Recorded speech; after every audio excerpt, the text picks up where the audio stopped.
मुसलपुर हालाम फेसबुकनि जोहै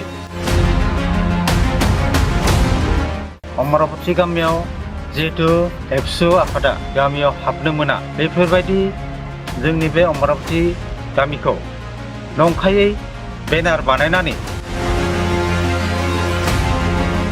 जोंनि अमरावती गामिखौ नंखायै गाज्रि फांसावनो नाजादों। बिथांमोना जाहाथे नैथि खेब जोंनि बे अमरावती गामिखौ जाहाथे बेफोरबायदि गाज्रि थांखि लानानै बा गाज्रि मेगनजों बा गाज्रि नोजोरजों नाया, बेनि थाखाय जोङो मुसलपुर हालाम फेसबुक पेजखौ गोख्रोङै सोंखारियो।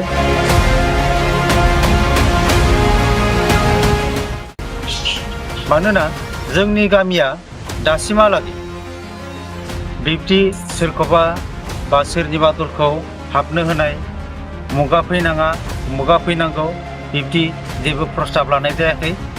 जोंनि गामियाव दासिम जाय दलआनो जाथों बिथांमोनखौ जोङो अरायबो वेलकाम। जाहाथे बिथांमोना गाव गावनि गोसो बायदि जोंनि बे गामियाव गाव गावनि मोन्थायखौ फोरमायफैनो हागोन बा बुंफोरथिनो हागोन। बेनि थाखायनो जोङो नैबे फेसबुक पेजआव फोसावनाय जा नंखाय बाथ्रा, बेखौ जोङो निन्दा होयो।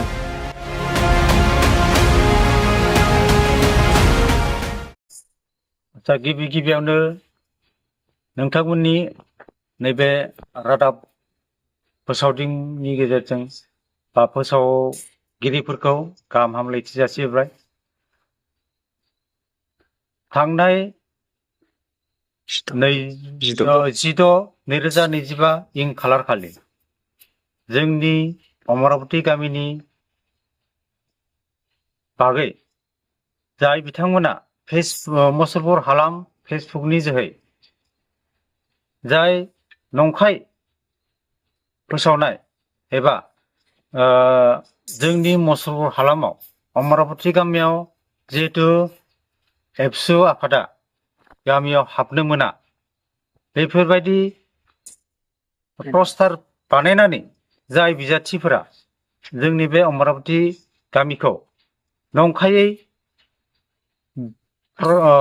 बेनार बानायनानै जोंनि अमरावती गामिखौ नंखायै गाज्रि फांसावनो नाजादों, बिथांमोना जाहाथे नैथि खेब जोंनि बे अमरावती गामिखौ जाहाथे बेफोरबायदि गाज्रि थांखि लानानै बा गाज्रि मेगनजों बा गाज्रि नोजोरजों नाया, बेनि थाखाय जोङो फेसबुक पेजखौ मुसलपुर हालाम फेसबुक पेजखौ गोख्रोङै सोंखारियो। मानोना जोंनि गामिया दासिमहालागै बिब्दि सोरखौबा बा सोरनिबा दलखौ हाबनो होनाय, मुगा फैनाङा मुगा फैनांगौ, बिब्दि जेबो प्रस्ताब लानाय जायाखै। जोंनि गामियाव दासिम जाय दलआनो जाथों बिथांमोनखौ जोङो अरायबो वेलकाम।